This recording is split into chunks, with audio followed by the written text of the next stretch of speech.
How can I avoid setting an example for my daughter so that she can have her own experiences?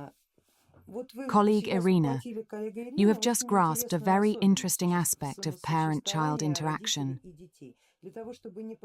In order to avoid repeating the algorithm that your mother implanted in your consciousness and in your life, you must first understand what this algorithm is. The thing is that such an algorithm is a completely unconscious action, deeply rooted in the mind and, unfortunately, implanted by the egregorial system. A person cannot create such a thing on their own, especially a mother towards her child, or any parent towards their offspring. This algorithm is implanted, but you will inevitably discover which egregor it belongs to and how it was introduced. Let this be your thesis or coursework. Maybe other colleagues will find it interesting as well. This algorithm can be broken down into the following steps. A person has a limited amount of time to live. Typically, under favorable circumstances, people spend the first half of their lives rather freely, without much thought. They feed different egregorial systems, play with different ideas, and gain experience, so to speak. However, at some point, they realize they are running out of time. Or rather, this algorithm activates and says, "No. If we continue this way, we're going to lose." So, what can you do to avoid losing? You can use an egregorial approach. Your victory algorithms must be voluntarily adopted by others, who will invest their own time in implementing them. These victory algorithms are not yours but belong to the egregor you are interacting with.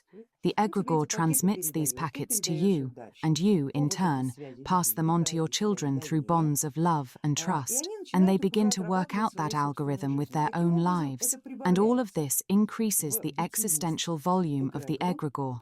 For the egregor, it is not only important that its packets of information, packets of good and algorithms of good are voluntarily accepted, but also that they maintain this factor of continuity. In this way, such an egregor evolves from being a spontaneous egregor to something more like a professional egregor, because the algorithm of continuity begins to function, that is, the transmission from generation to generation, from older to younger.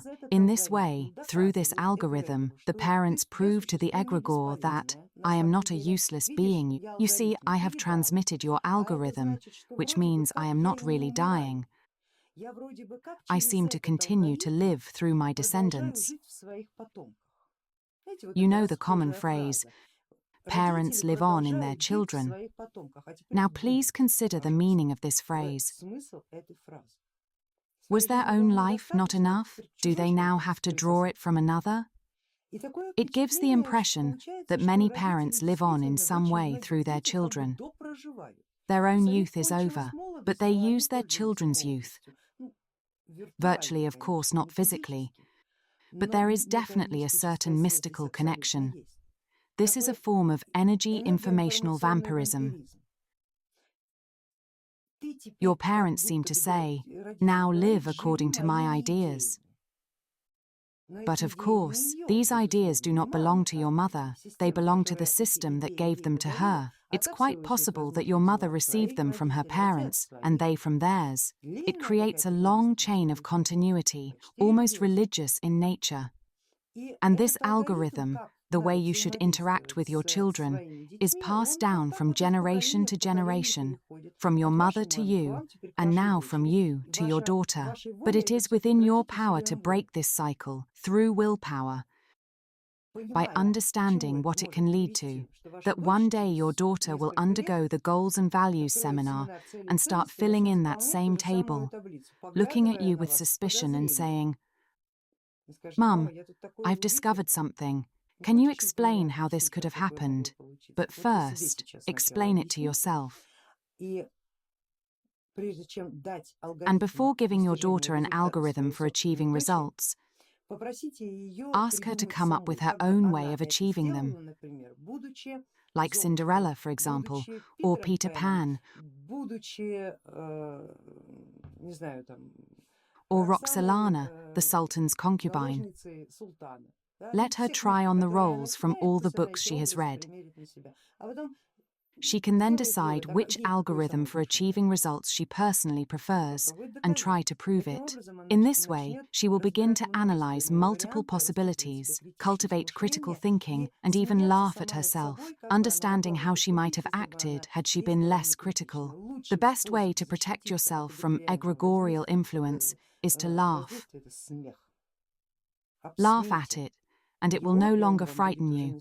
You will begin to see it critically. But laughter has its downside. Sometimes, through laughter, we accept certain algorithms uncritically. But when there is a choice, critical thinking will always prevail. So, do not treat your daughter the way your mother treated you, using yelling, punishment, humiliation, or a carrot and stick approach to reinforce these mechanisms for achieving results that seemed safe to her.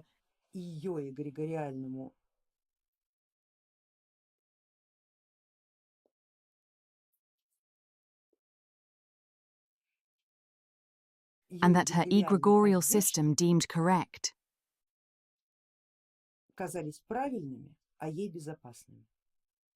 However, we will discuss interest and safety a little later.